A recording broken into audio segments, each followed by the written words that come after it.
हरियाणा के भिवानी की मनीषा की मौत कैसे हुई, आखिरी बार वो किससे मिली और उसके साथ क्या क्या हुआ, इन सवालों के जवाब किसी के पास नहीं है। पोस्टमार्टम रिपोर्ट्स और पुलिस का साफ साफ कहना है कि मनीषा ने कीटनाशक खाकर अपनी जान दी है, जबकि परिवार और गांव वाले अभी भी उसी बात पर अड़े हुए हैं कि मनीषा की हत्या की गई। हैरानी की बात तो यह है कि लेडी टीचर मनीषा की मौत को लेकर एसपी से लेकर डीजीपी तक मीडिया के सामने कह चुके हैं कि पोस्टमार्टम रिपोर्ट्स में मनीषा के शरीर में जहर के अंश मिले हैं। लेकिन इसी बीच सवाल भी ये उठे हैं कि आखिरकार मनीषा ने जहर लिया तो कहां से लिया था, वो दुकानदार कहां है जिसकी दुकान से मनीषा ने ये सब खरीदा। तो इसी बीच अब वो दुकानदार भी कैमरे के सामने आ गया जिससे मनीषा ने 1 लीटर कीटनाशक खरीदा था। दुकानदार देवेंद्र कुमार से पुलिस ने भी लंबी पूछताछ की है।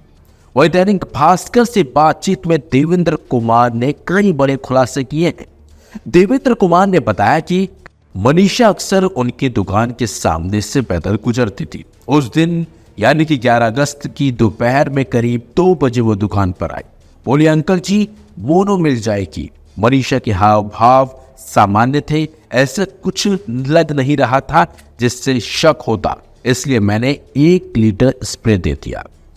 इन दिनों कपास, गवार और मूंग पर इसका स्प्रे होता है। मैंने सोचा किसान की बेटी है, परिवार वालों ने मंगवाई हो। 14 अगस्त को पुलिस मेरी दुकान में पहुंची। मुझे तब पता चला कि उस बच्ची के साथ इतनी बड़ी अनहोनी हुई।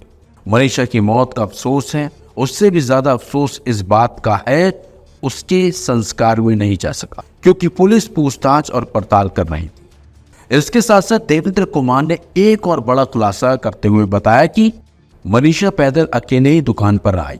बोली, अंकल मोनो मिल जाएगी 1 लीटर। मैंने कहा बेटी मिल जाएगी, जिसके बाद वो 600 रुपए की मोनो स्प्रे लेकर गई थी। मनीषा ने यह तो नहीं बताया कि वो किस काम के लिए लेकर जा रही है। बताया जा रहा है कि मनीषा जिस प्ले स्कूल में पढ़ाती थी वो सिंगानी सिवानी रोड से निकलने वाली गली में अंदर करीब 100 मीटर की दूरी पर है। स्कूल गेट से बाईं ओर मुड़कर आइडियल नर्सिंग कॉलेज की तरफ सड़क जाती है।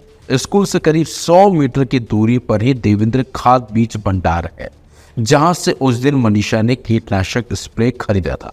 मनीषा हर रोज स्कूल से छुट्टी के बाद इसी दुकान के आगे से गुजरकर नर्सिंग कॉलेज के गेट तक जाती थी, जहां से वो अपने गांव ठाणी लक्ष्मण जाने के लिए कॉलेज की बस में बैठती थी।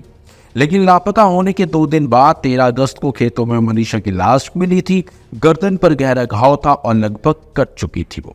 तब पुलिस ने इसे हत्या का मामला माना था, लेकिन लाश मिलने के दिन पुलिस ने मौके से कीटनाशक स्प्रे की कोई बोतल मिलने की बात सार्वजनिक नहीं की थी। जबकि 30 अगस्त को डीजीपी शत्रुजीत कपूर से भिवानी में प्रेस कॉन्फ्रेंस के दौरान जब सवाल किया गया था कि घटनास्थल से स्प्रे की बोतल बरामद हुई थी क्या, इस पर उनका कहना था यह सभी चीजें जांच में आएगी।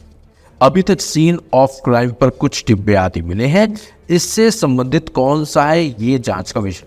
लेकिन जिस तरह से अब दुकानदार ने सामने आकर बड़ा खुलासा किया है, उससे कहीं ना कहीं अब इस केस में एक और नया मोड़ आ गया है और अब दुकानदार के बयानों ने भी मनीषा की मौत की गुत्थी को और फिर उलझा दिया है।